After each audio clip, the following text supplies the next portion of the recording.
Okay, so question है ए helicopter rises from rest. तो पहली बात यह है कि हेलीकॉप्टर राइज कर रहा है, कहां से? रेस्ट से वो राइज कर रहा है on a ground vertically upwards. तो राइज कैसा करता है? वर्टिकली अपवर्ड राइज करता है with a constant acceleration g। देखो, हेलीकॉप्टर का एक्सेलरेशन g के बराबर है और किस डायरेक्शन में है? अपवर्ड डायरेक्शन में है। सो मान लेते हैं कि ये ग्राउंड पोजीशन है, हेलीकॉप्टर ऊपर की तरफ राइज कर रहा है।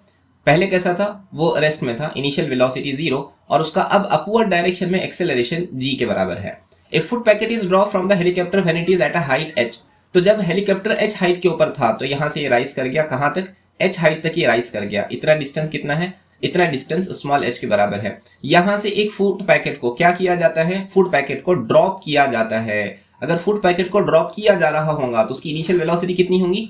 उसकी इनिशियल वेलोसिटी 0 होगी। नहीं, उसकी इनिशियल वेलोसिटी 0 उस वक्त होती थी जब वो जिस फ्रेम से ड्रॉप किया जा रहा वो रेस्ट में होता। यहां वो हेलीकॉप्टर से ड्रॉप किया जा रहा तो उसकी वेलोसिटी ड्रॉप करने के बाद उतनी होगी जितनी हेलीकॉप्टर की है। इसको समझें। देखो जी, ये हेलीकॉप्टर ऊपर की तरफ जा रहा था, इसके अंदर से फूड पैकेट को ड्रॉप किया गया। जैसे ही ड्रॉप किया जाएगा तो उसकी वेलोसिटी उतनी होगी जितनी हेलीकॉप्टर की है। इसकी वजह से वो पहले ऊपर की तरफ राइज करेगा, उसके बाद डाउनवर्ड मोशन उसका शुरू होगा। समझे ये?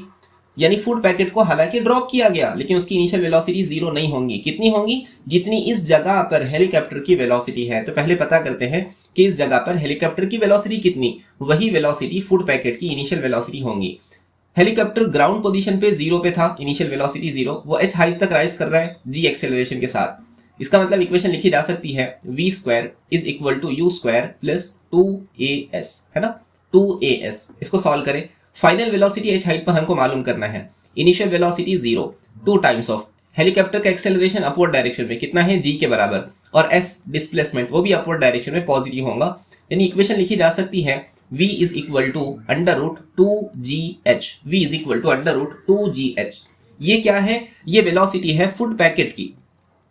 ये फूड पैकेट की इनिशियल वेलोसिटी है। इनिशियल वेलोसिटी कितनी आई? प्लस अपवर्ड डायरेक्शन में है ना, अंडर रूट 2gh। ठीक है जी। The time taken by the packet to reach the ground is close to. तो जब वो ग्राउंड पर आएगा तो उसको कितना टाइम लगेगा ये हमको मालूम करना है। देखो, एक बात क्लियर समझ लीजिए कि फूड पैकेट जब यहां से ड्रॉप किया गया, उसकी इनिशियल वेलोसिटी 0, पहले वो ऊपर जाएगा, उसके बाद उसका डाउनवर्ड मोशन शुरू होगा। ये पूरे मोशन में ये है उसका इनिशियल पॉइंट और ग्राउंड है उसका फाइनल पॉइंट। मतलब उसका डिस्प्लेसमेंट सिर्फ इतना है। कितना है? h के बराबर नहीं, माइनस h के बराबर। डिस्प्लेसमेंट माइनस h के बराबर लिख लेता हूं मैं। डिस्प्लेसमेंट कितना है? Minus h। और जब फूड पैकेट को हेलीकॉप्टर से रिलीज कर दिया गया तो हेलीकॉप्टर की तरफ से लगने वाली कोई फोर्स नहीं, तो सिर्फ एक ही एक्सेलरेशन है। और एक्सेलरेशन कितना? एक्सेलरेशन उसका माइनस g के बराबर होगा। इतना समझा? जब वो ग्राउंड पर पहुंचेगा तो हमको पता करना है टाइम कितना होगा। इक्वेशन कौन सी यूज करेंगे? इक्वेशन वही पुरानी, s is equal to ut plus half a t square. लेकिन ध्यान से साइन कन्वेंशन के साथ डेटा रखिए। s कितना? s है माइनस h। इनिशियल वेलोसिटी कितनी? इनिशियल वेलोसिटी अभी हमने निकाले हैं, कितनी है? पॉजिटिव डायरेक्शन में, अंडर रूट 2gh। और मान लीजिए टाइम हम कंसीडर करते हैं कैपिटल टी अमाउंट का उसको टाइम लगा। ठीक है, उसके बाद वाली इक्वेशन में एज इट इज लिख लेता हूं, प्लस हाफ एक्सेलरेशन कितना? एक्सेलरेशन कितना? एक्सेलरेशन है माइनस g के बराबर, तो यहां आ जाएगा माइनस g। और टाइम कितना कंसीडर किए? कैपिटल टी का स्क्वायर। ठीक है, ये 2 डिनोमिनेटर में है, पूरी इक्वेशन को 2 से मल्टीप्लाई करते हैं तो इक्वेशन क्या हो जाएंगी? इक्वेशन हो जाएंगी, ये 2 मल्टीप्लाई में आ जाएगा, इसका मतलब इक्वेशन हो जाएंगी minus 2h is equal to 2 under root 2gh। और साथ में कौन है? साथ में है कैपिटल टी, और यहां है minus g times of capital T का स्क्वायर।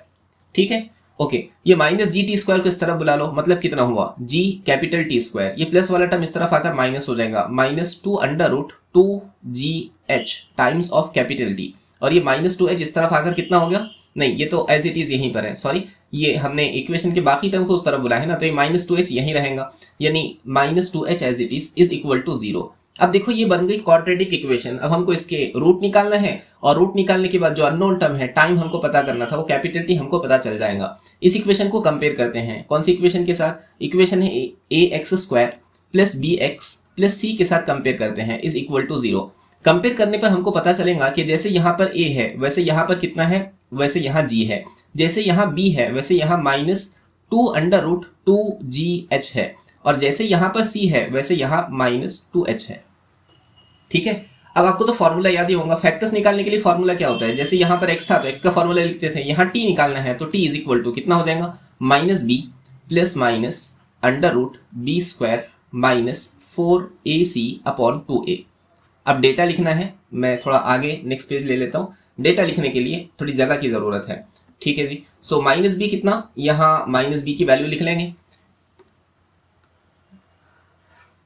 ठीक है। So capital T is equal to minus b कितना, minus of under the bracket of minus 2 under root 2gh, ये हुआ minus B, plus minus under root B square करेंगे, minus 2 का square कितना हो जाएगा 4 और अंडर रूट कैंसिल हो जाएगा, यानी 4 under the bracket of 2gh, ये हुआ B square minus 4 times of a कितना, a का वैल्यू है g के बराबर और माइनस 4ac है, c कितना है, c है माइनस 2h के बराबर, सही है, सही है, divided by 2 times of a और a कितना है, a है g के बराबर।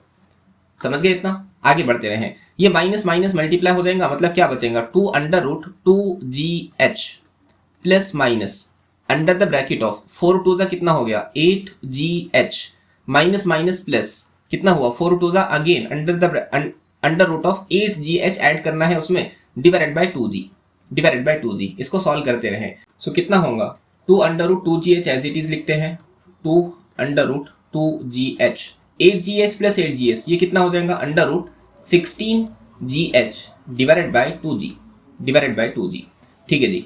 ये हो गया 2 अंडर रूट 2gh, ये 16 को लिखा जा सकता है, 16 बाहर आकर हो जाएगा 4 under root gh upon 2g, ठीक है इतना, ओके। सो यहां से 2 कॉमन निकल सकता है और अंडर रूट gh कॉमन निकल सकता है, यहां से 2 और अंडर रूट gh बाहर चला गया तो सिर्फ बचा अंडर रूट 2 और यहां से 2 और अंडर रूट gh चला गया, इसका मतलब यहां बचेगा प्लस 2 डिवाइडेड में 2g, ठीक है।